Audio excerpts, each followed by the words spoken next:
నమస్కారం, welcome to I dream ధర్మ మార్గం కార్యక్రమానికి స్వాగతం. నేను మీ విజేత. ప్రస్తుతం మనతో పాటు ఉన్నారు జ్యోతిష వాస్తు పండితులు, లలిత ఉపాసకులు శ్రీ శ్రీ శ్రీ నానాజీ పట్నాయక్ గారు. ఇప్పుడు వారితో మాట్లాడి మరిన్ని విషయాలు తెలుసుకుందాం. నమస్కారం గురుగారు. శ్రీమాత్రే నమః. గురుగారు, శ్రావణ శుక్రవారాలు పూజ చేయటం వల్ల స్త్రీ శాపం తొలగిపోయే అవకాశం ఉంటుందని చెప్పి విన్నాను. ఇది నిజమే అంటారా? అసలు స్త్రీ శాపం ఎందుకు వస్తుంది ప్రధానంగా? ఫస్ట్ ఆఫ్ ఆల్ ఏంటంటే, ఏ దోషమైనా కానీ పూర్వజన్మల్లో చేసుకున్న కర్మే ఈ యొక్క జన్మలోకి వస్తుంది. అంటే ఒక స్త్రీని ఇబ్బంది పెట్టాము, పని కట్టుకొని, ఏదో చిన్న చిన్న భార్యాభర్తల మధ్యని చిన్న చిన్న అలకలు గొడవలు, అది స్త్రీశాపం కిందకి రాదు. వాళ్ళిద్దరేవో చిన్న చిన్న అనుకున్నారు, మళ్ళీ కలిసిపోతారు, అలుగుతారు, దట్ ఈజ్ నాట్ స్త్రీశాపం. పర్టికులర్గా స్త్రీ ఇబ్బంది పెట్టినా అది పురుషుడికే వర్తించదు. ఒక స్త్రీ ఇంకో స్త్రీని ఇబ్బంది పెట్టినా స్త్రీశాపం కిందకే వస్తుంది. అది ఓన్లీ పురుషుడికే కాదు, స్త్రీలకు కూడా వస్తుంది. అందుకే అది అత్తగారి రూపంలోనో, కోడల రూపంలోనో, ఆడుపడుచు రూపంలోనో, ఒక్కోసారి సిబ్లింగ్స్ రూపంలో కూడా వస్తుంది మీకు. అంటే ఏమిటి, వాళ్ళ దగ్గరే వాళ్ళు కలిసే పుడతారు, లేకపోతే కలిసే ఉంటారు, విడిపోలేరు, కానీ గొడవలు జరుగుతూ ఉంటాయి. అసలు అది చాలా డిఫరెంట్గా ఉంటుంది. అది శుక్రుడు పాడైతే వస్తుంది. శుక్రుడు 6వ స్థానంలో ఉన్న, 11వ స్థానంలో ఉన్న, అష్టమంలో ఉన్న, లేదా శుక్రుడు పాడైన, శుక్రుడు పాపగ్రహాలతో పాడైన శ్రీశాపం ఉందని మనం అర్థం చేసుకోవాలి. ఒక్కోసారి నవాంశలో బాగా పాడైతే ఆఫ్టర్ మ్యారేజ్ తర్వాత ఉంటుంది. అది పాడవడం ఏ స్థానంలో ఉంది పాడైందో చూసుకోవాలి. ఒక్కొక్కసారి ఎలా వస్తుందంటే బాస్ రూపంలో వస్తుంది. అది ఏదో లేడీ బాస్ వస్తారు ఆ కంపెనీకి, ఆవిడ అసలు ఇబ్బంది పెడుతూ ఉంటుంది, అందరిని వదిలి సీతనే పట్టుకుంటుంది, లేకపోతే ఏమినే పట్టుకుంటుంది. మనకు అర్థం కాదు, ఏమిటి అందరితో బాగుంటారు, నాతో ఎందుకు ఇట్లా అవుతుంది అంటే అది కర్మ అనమాట. వాళ్ళనే టార్గెట్ చేస్తారు, మిగతా వాళ్ళందరితో బాగానే ఉంటారు. మళ్ళీ కొన్ని వాళ్ళు ఏమైనా అందరితో అలా ఉన్నారంటే అలా కూడా ఉంటారు. బికాజ్ వీళ్ళకి వీళ్ళ జాతకంలో బాస్ రూపంలో శ్రీశాపం వచ్చేది ఉంటుంది. కొన్నిసార్లు ఆడపడుచు, భార్య, పర్టికులర్గా ధనుర్లగ్నం వాళ్ళకైతే భార్య రూపంలోనే ఆ ఇబ్బంది అనేటువంటిది ఏర్పడుతూ ఉంటుంది. అది చాలా మందికి అత్త కోడళ్ళకి అత్త కోడళ్ళకి కూడా శ్రీశాపమే, అది కూడా శ్రీశాపం.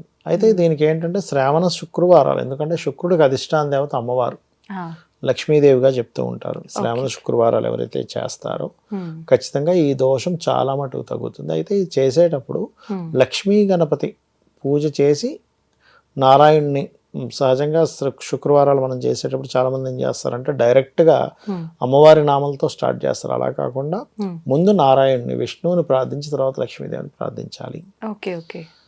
ఎందుకంటే విష్ణువు ఎక్కడ ఉంటే అమ్మవారు అక్కడ ఉంటుంది కాబట్టి ఆ రకంగా. అదేవిధంగా మరొకటి ఏంటంటే, ఈ శుక్ర సంబంధించిన దోషం ఏర్పడింది కాబట్టి, స్త్రీశాపం ఏర్పడింది కాబట్టి బొబ్బర్లు ఒకటి, ఉలవలు ఒకటి దానంగా ఇవ్వాలి. బొబ్బర్లు, ఉలవలు మంగళ శుక్రవారాలు ఇవ్వాలి. ఇచ్చినట్లయితే క్లియర్ అవుతుంది. అయితే కొంతమంది జన్మజాతకాల్లో ఉంటుంది కానీ పనిచేయదు ఒక్కోసారి. ఎందుకు పనిచేయదు అంటే అది శుభగ్రహాల మధ్యన ఉంటుంది ఒక్కోసారి, అది శుభ ఫలితాలు ఇస్తుంటుంది. అప్పుడు ఎక్కువ ఇబ్బంది ఫలితాలు రావు. ఏదో కొంతకాలం, ఏదో 1 year బాధపడ్డాను, 6 months బాధపడ్డాను, లేకపోతే ఈ వీక్ ఎందుకో నాకు ఆడవాళ్ళతో గొడవ వచ్చింది, ఇట్లాంటివి జరుగుతాయి. కానీ కంప్లీట్ లైఫ్ లాంగ్ ఉండదు. ఎందుకంటే కొంతమందికి ఎప్పుడో 100-120 yearsకి వస్తుంది ఆ దశ. అప్పుడు ఇదంతా అయిపోతుంది, ఏజ్ అంతా ఎప్పుడో అయిపోతుంది, ఆ దశ ఎక్కడో ఉంది కాబట్టి ఫలితం అనేది రాదు. యుక్త వయసులో ఉన్నప్పుడే ఎక్కువ ఫలితం వస్తుంది స్త్రీశాపం అనేది. చిన్నప్పుడు ఉందనుకోండి, ఉదాహరణకి అంటే శుక్రుడు పాడయ్యాడు, వాళ్ళకి సర్వసాధారణంగా ఏమవుద్దంటే చిన్నప్పుడు ఏదైనా మనకి లేడీస్కి వచ్చే ఈ ప్రాబ్లమ్స్ కానీ, లేకపోతే కొంతమందికి థైరాయిడ్ రిలేటెడ్ ఇష్యూస్ వస్తాయి. సహజంగా థైరాయిడ్ రిలేటెడ్ ఇష్యూస్ నా రీసెర్చ్లో తేలింది ఏంటంటే, 2వ స్థానంలో ఉండేటువంటి శుక్రుడు లేదా 3వ స్థానంలో ఉండే శుక్రుడు పాడైతే ఎక్కువగా వస్తుంది థైరాయిడ్ గ్రంథులకు సంబంధించిన విషయంలో. అలాగే బాగా అంటే మైండ్లో బాగా ధనం సంపాదించాలని ఉంది కానీ సంపాదించలేకపోతున్నారు, ఫెయిల్యూర్ అవుతున్నాయి అన్ని. ఏదో ఒక ఇది నేర్చుకున్నారు, ఏ ఆర్ట్స్ నేర్చుకున్నారు, అందులో రాణించలేదు, వివాహం అయిపోయింది. ఇంకోటి ఏదో బిజినెస్ పెడదామంటే భర్త ఒప్పుకోలేదు, లేకపోతే వీళ్ళు ఏదైనా చేద్దామనుకుంటే ఏదో ఒక కారణం చేత వీళ్ళకి ఆగిపోతుంది. అప్పుడు థైరాయిడ్ అనేది వస్తుంది వాళ్ళకి. అంటే ఇది 2nd house థైరాయిడ్, దీనికి సంబంధించింది. ధనం కూడా 2nd house రిలేటెడ్. అందుకని మన మైండ్లో ఏదైతే రన్ అవుతుందో అది నేను చేయలేకపోతున్నాం అనుకుని ఉంటామో అది ఆరోగ్యం మీద ఎఫెక్ట్ చూపిస్తూ ఉంటుంది. సుఖవ్యాధులు వస్తాయి ఎక్కువగా శుక్రుడు పాడైతే. సుఖ వ్యాధులు, ఈ జెనెటికల్గా వచ్చేవి కొన్ని, అండ్ కంటి చూపుకి సంబంధించినవి ఇట్లాంటివి వస్తూ ఉంటాయి. అయితే వీటన్నిటికీ కూడా ఏమీ లేదు, శుక్రకేతు గ్రహాల దగ్గర దీపారాధన చేస్తూ మీరు కనుక అమ్మవారి నామాన్ని మీరు ఎంత చేస్తూ ఉంటే ఈ శుక్ర సంబంధించిన దోషాలు తొలగుతాయి.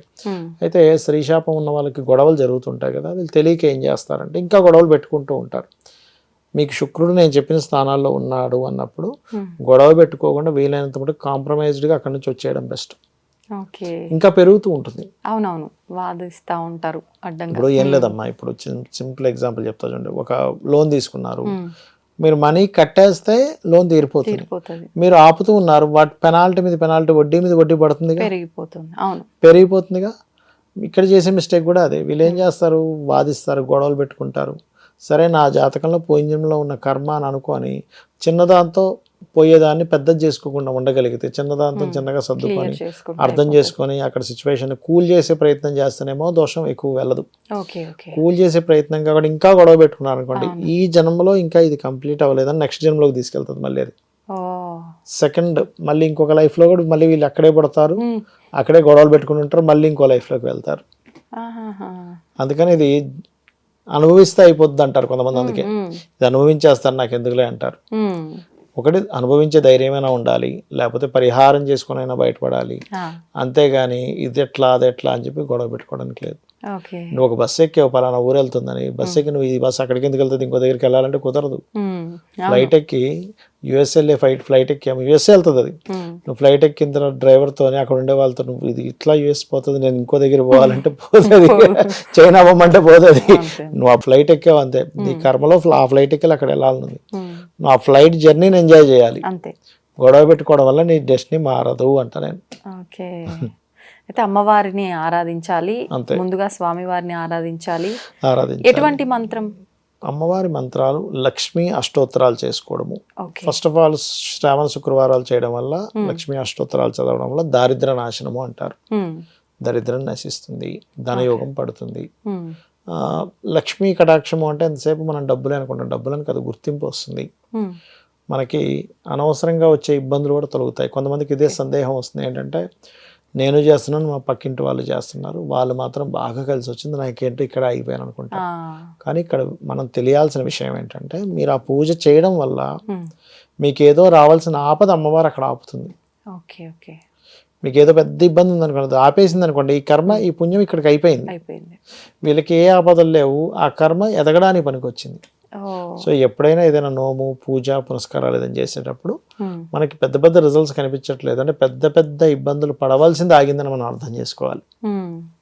ఓకే, అంతే. ఇంతలో పోయేది ఇంతలో పోయిందని చెప్పి పెద్దవాళ్ళు అంటారు కదా, అలా అనుకొని మనం సంతోషపడాల్సిందే. చాలా మంది ఇప్పుడు ఈ పూజలు ఇవన్నీ అనేసరికి ముఖ్యంగా ఈ దోషాలు ఉన్న వాళ్ళు చాలా పెద్ద పెద్ద పూజలు, పరిహారాలు అని చెప్పి పురోహితుల సమక్షంలో చేస్తుంటారు. అలా చేస్తే తొలగిపోతాయి అని అంటారు. మరి ఇంత చిన్నగా మేము కూర్చొని మంత్రం చదవటం వల్ల, ఇంట్లో నిత్య దీపారాధన చేసుకోవడం వల్లనే తొలగిపోతాయా అని అంటుంటారు కదా. అంటే అలా కదమ్మా, ఎక్కడా కూడా పరమాత్మ మీరు పెద్ద పూజలు చేస్తానే నేను అనుగ్రహిస్తాను, చిన్న చిన్న పూజలు మీకు మీరు చేస్తాను అనుగ్రహించని ఎక్కడ చెప్పలేదు. చెప్పనప్పుడు మనం ఎందుకు అట్లా అనుకుంటున్నాం, ఫస్ట్ మనం అర్థం చేసుకోవాలి. భక్తి చెప్పాడు శ్రీకృష్ణ పరమాత్మ, స్వయంగా చెప్పాడు, నన్ను 4 విధములైనటువంటి పుణ్యాత్ములు నన్ను ఆశ్రయిస్తున్నారు, ఆర్తులు, జిజ్ఞాసులు, అర్ధకాములు, జ్ఞానులు, వారి వారి విధముగా వాళ్ళని నేను అనుగ్రహిస్తున్నా అన్నాడు. ఈ పెద్ద పూజ చేసే యోగం ఉంది. ఇంకోటి ఏంటి, మనం చేస్తున్నాము, మనం చిన్న పూజ చేస్తున్నాం, పెద్ద పూజ చేస్తున్నాం అనుకుంటున్నాం కాదు, ఆయన అనుగ్రహించడం వల్ల మనం చేయగలుగుతున్నాం. కొంతమంది భక్తులుగా ఉన్నారు, కొంతమంది నాస్తికులుగా ఉన్నారు అనుకుంటాం కాదు. నాస్తికులుగా ఉన్నారంటే వాళ్ళకి ఇంకా భగవంతుని చేరుకునేటువంటిది రాలేదు. అయితే నాస్తికులుగా ఉన్న వాళ్ళంత మాత్రం చేత వాళ్ళని తప్పు అని కాదు, వాళ్ళు ఇంకో రూపంలో సేవ చేస్తున్నారేమో. ఒక వ్యక్తికి ఫుడ్ పెడుతున్నారు, ఇప్పుడు వేరే రకరకాల ప్రాణులు అన్ని భగవత్ స్వరూపమే కదా. ఒక జీవికి ఫుడ్ పెట్టినా, లేకపోతే ఒక వ్యక్తికి అన్నం లేదంటే అన్నం పెట్టినా, చదువు లేదంటే పుస్తకం ఇచ్చినా, అది కూడా భగవత్ సేవలో ఒకటే. కాకపోతే మరి పూజ ఎందుకు చేస్తున్నాము అంటే భగవంతుని గుర్తిస్తూ కృతజ్ఞత తెలుపుకుంటున్నాం. ఇక్కడ కృతజ్ఞత తెలుపుకోవడము, నీకు కావాల్సిన కామ్యం నెరవేర్చుకోవడం. ఇక్కడ నువ్వు ఒక మానవత్వాన్ని చూపిస్తున్నావు, మానవత్వం చూపించడం కూడా పూజతో సమానం. ఏ రకంగా చేసినా ఫలితం ఉంటుంది. ఏ రకంగా చేసినా అంటే మీరు ఎక్కడా కూడా ప్రతిఫలాన్ని ఆశించకుండా చేసే సేవ ప్రతిదీ కూడా భగవత్ సేవే. ప్రతిఫలాన్ని ఆశిస్తే అది బిజినెస్ అవుతుంది. కాకపోతే కొన్నిసార్లు తప్పదు, ఇప్పుడు మన వల్ల అవ్వదు, భగవంతునే కోరుకోవాలి. అప్పుడు స్వామి నా వల్ల అవ్వట్లేదు, నీ అనుగ్రహం కావాలని కోరుకుంటాం, దానివల్ల రిజల్ట్ వస్తుంది. ఓకే, చక్కగా వివరించారండి, ధన్యవాదాలు. శ్రీమాత్రే నమః.